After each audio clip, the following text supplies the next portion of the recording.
Verb के 5 form होते हैं।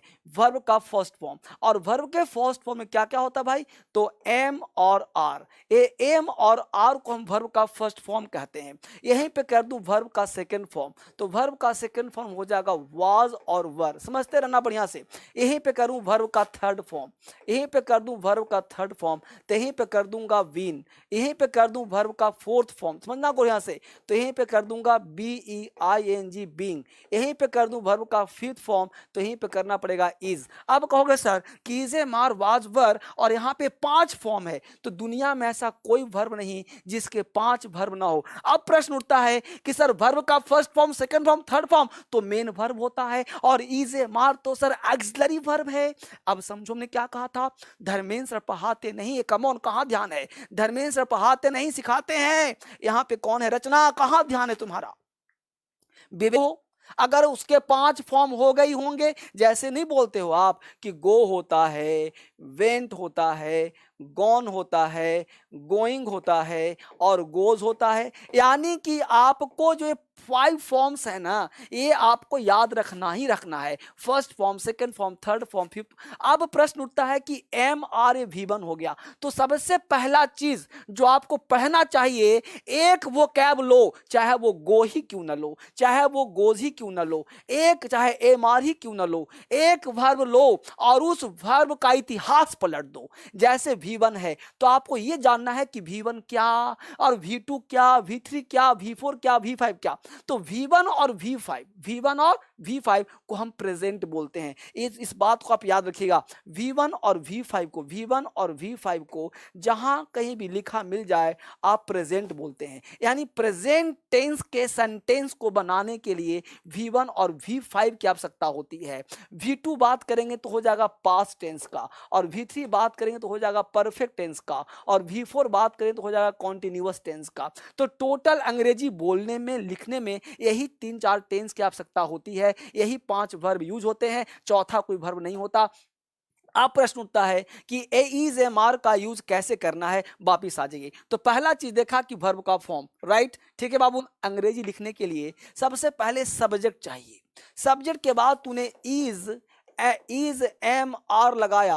अब इज एम आर के बाद यहाँ पे कॉन्सेप्ट देखो क्या है, इज एम आर के बाद तुम वर्ब का फोर्थ फॉर्म लगाते हो, इज एम आर के बाद वर्ब का थर्ड फॉर्म लगा सकते हो, इज एम आर के बाद नाउन या एडजेक्टिव का प्रयोग कर सकते हो। ये 3 कॉन्सेप्ट समझो। अगर तुम इज एम आर के बाद अगर V4 वर्ब का फोर्थ फॉर्म लगाते हो, तो इसका मतलब समझना कि ये एक्टिव वॉइस की बात कर रहा है, एक्टिव वॉइस की बात कर रहा है। देखो मैं कितना डीप ले जा रहा हूं। और इस केस में ये जो सब्जेक्ट होगा वो डूअर होगा, काम करने वाला, और डूअर का मतलब होगा कि वो लिविंग होगा। मैं आपको जड़ सिखा रहा हूं कि इंग्लिश तुम सीखोगे कैसे, ठीक है। देखो बेटा, इंग्लिश सीखोगे कैसे मैं उसकी चर्चा कर रहा हूं।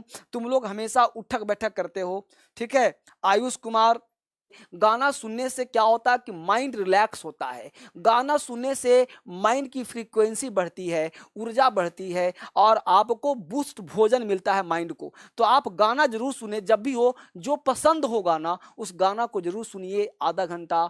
तो जब भी आप पढ़ाई से ब्रेक लें तो एक गाना सुन लिया, जब भी पढ़ाई से ब्रेक लिया एक गाना सुन लिया। इसके साथ साथ कभी कभी जरूरत पड़ा तो आप अपने पसंदीदा से आप फोन पर बात कर लें 10-15 मिनट के लिए, उससे मूड फ्रेश होता है, चार्जर की तरह आपको चार्ज मिल जाएगा। तो इस तरह से आप जो है कभी भी आगे बढ़ना चाहते हैं तो कभी कभी गाना सुन लें, कभी एक्स्ट्रा काम कर लें। इसके साथ साथ आपके समान अगर कोई स्टूडेंट है, जैसे मान लो कि आप एसएससी की तैयारी करते हो, तो आप खोजो कि एसएससी की तैयारी करने वाला और कौन कौन सा स्टूडेंट है, उससे मित्रता करो और आपस में डिस्कस करो उस मैटर के बारे में कि और क्या क्या क्वेश्चन, ठीक है। देखो पिंकी, आर एक ऐसा वर्ड है जो होने का बोध कराता है। इजे मार का मतलब होता है होना, बीइंग वर्ब को प्रयोग करता है। जैसे तुम एक विद्यार्थी हो, है ना, तो यहाँ पे इजे मार जो है, इजे मार के साथ वर्ब का फोर्थ फॉर्म लगाते हैं तो एक्टिव वॉइस होता है और डूअर और लिविंग होता है। लेकिन वही इजे मार के साथ अगर V3 लगाते हैं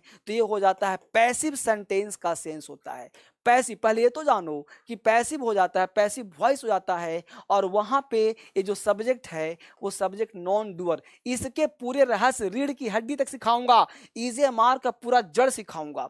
नॉन डूअर हो जाता है और नॉन लिविंग हो जाता है, नॉन डूअर और नॉन लिविंग हो जाता है। अब समझो गौर से, जैसे हमने कहा कि he is eating a bread, he is eating bread, है ना, he is eating mango, I am going to market, ये सब क्या है भाई, तो एक्टिव वॉइस है। वहीं पे आप सेंटेंस पैसिव बोल सकते हो, क्या mango is being eaten, a mango is being eaten, bread is being eaten.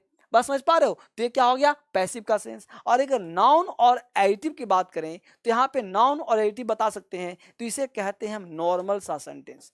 क्या कहते हैं बेटा, नॉर्मल सेंटेंस कहते हैं। और नॉर्मल सेंटेंस का ध्यान देना, कभी भी पैसिव नहीं बनता, इसलिए इसको बोलते हैं नो पैसिव, राइट। तो नॉर्मल सेंटेंस बनता है, इसको पैसिव नहीं बनाते। जैसे हम लोग कहा कि EJMR के साथ you are a student, I am a teacher, he is a teacher, he is genius, इस तरह से आप EJMR का प्रयोग एक कर सकते हो। दूसरा सेंस होता है EJMR का कि जब भी आप EJMR का प्रयोग करते हो तो subject plus is am are अगर आप लगाते हो तो इसके साथ 2 प्लस V1 का प्रयोग कर सकते हो। अब एक नया कॉन्सेप्ट हो गया भाई कि EJMR के बाद 2 प्लस V1 क्यों होता है, तो EJMR के बाद अगर 2 प्लस V1 लगाते हो तो इसका हिंदी पता क्या होता है, वाला या वाली।